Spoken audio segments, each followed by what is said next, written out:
I would like to please welcome up Rose Cheney, the director of A Doggie Day. It was great seeing how you could scream. Oh, that's wonderful. Thank you so much for being here and submitting A Doggie Day. I started to ask you this yesterday, but I would love to hear about any dogs in your life. Who inspired this project? Well, there were definitely a few. We had a corgi who was long-legged, but one of my friends said after he passed, he was not always a good dog, but he was a great dog. And he certainly was. And he just, every moment of his day was joy, except for bats, which were not joy. And he just would bring you that moments of tiny little being in the moment, loving just the smallest things in life. And that's, I think, really important to us.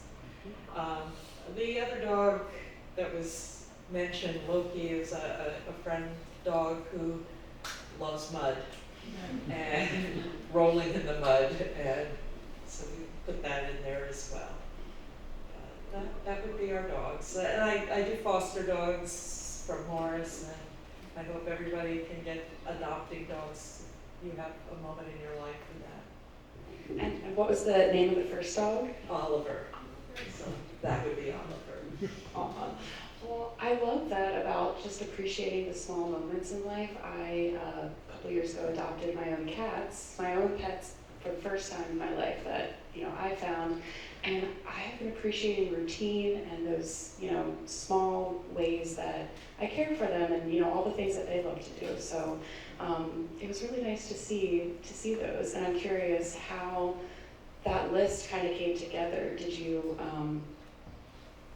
was it something that kind of had been accumulating over time, or did you kind of sit down in a moment and say, I'm going to think of some things I had done a number of sketchbooks. I guess I come from a long line of storytellers.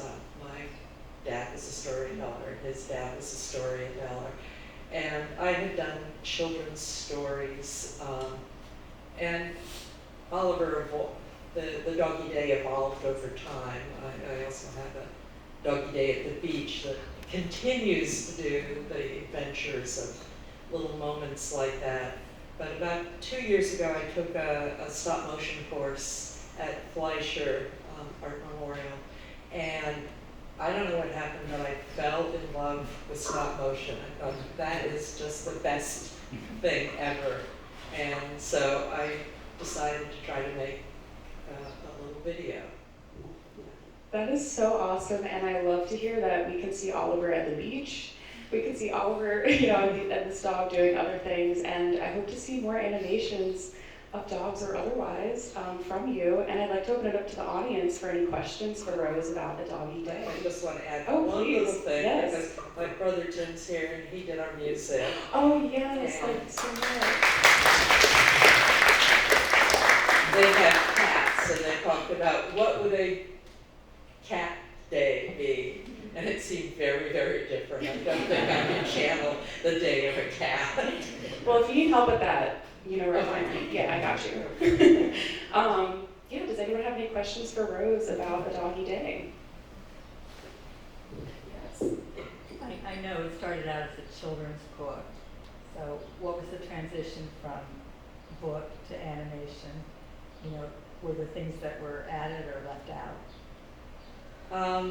Well, the first thing, if you've ever tried to do animation, trying to get the gait of dogs walking is not as easy as one would think. But I think as I made it into a video, I really was thinking of not just children. I think we all need to have moments where we sort of pause and have a very gentle reminder about the joys of daily life.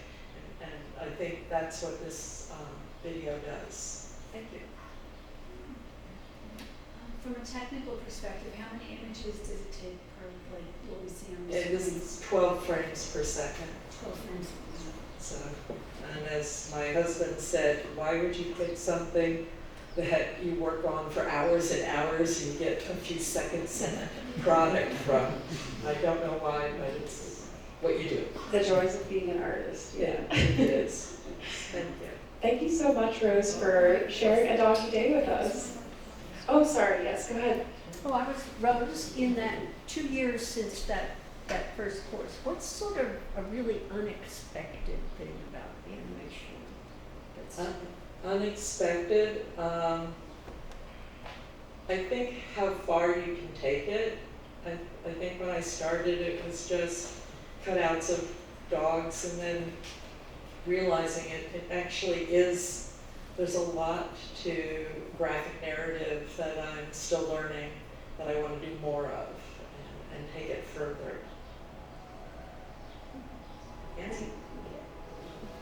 Thank you so much. Thank you.